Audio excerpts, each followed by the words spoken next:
So if you're a keen observer, you may have noticed that I'm wearing a mask today. And I'm doing that for two reasons. One is that it's required in this local government area. Right now, if you leave your house for any reason, for exercise or for essential work or essential shopping, you need to wear a mask even when you're outdoors. So I'm here in my car, and before I get out of my car, I put on a mask. But there's another reason. It's a more important reason why I'm wearing a mask today. It's out of care. I think of it this way. If today, if I were to break my leg or have an inflamed appendix and require surgery for one of those things, I can guarantee you that every doctor and nurse in that operating room would be wearing a mask. And it's not because they're afraid. They're not afraid that they're going to catch my broken leg. They're not afraid that they're going to catch my inflamed appendix. No, they're not afraid. They're not wearing a mask out of fear. They're wearing a mask out of care, because they don't want anything that might come out of their mouth to make me sick. So they put on a mask, not out of fear, out of care. And they've been doing this for generations, generation after generation. This is not a new thing. They put on these masks out of care. And there's no conflict. There's no controversy about it. There's no debate. There's no protest. There's certainly no politics involved in their putting on a mask. Are masks perfect? Of course not. You know, for all that they do, they scrub their hands up to their elbows. They put on gloves and gowns and those hat things and the booty things, and they sterilize the instruments and they sterilize the operating room. People still get sick.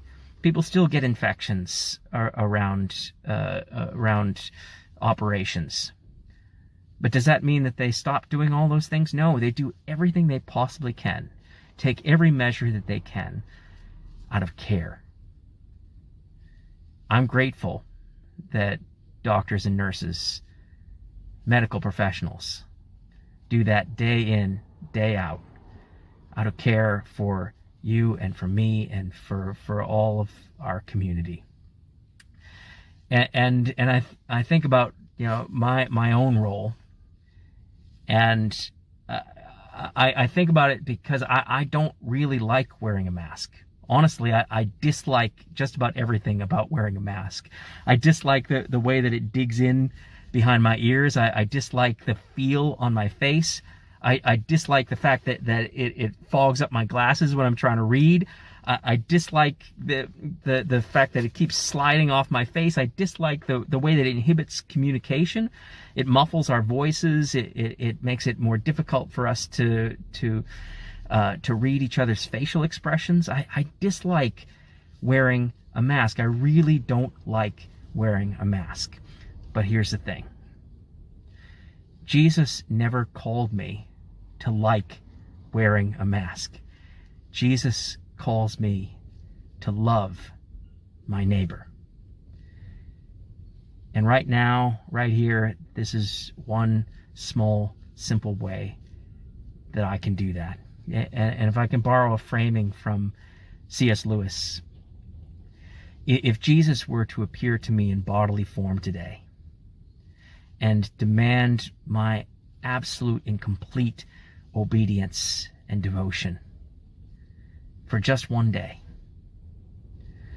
I would be relieved, greatly relieved, almost to the pitch of disappointment, if the hardest thing he asked me to do in love of neighbor was to cover my nose and mouth with a mask. In the words of the great Forrest Gump, that's all I have to say about that. I pray that God would bless you today, make you a blessing to your neighbors, and that you would have a hope-filled day.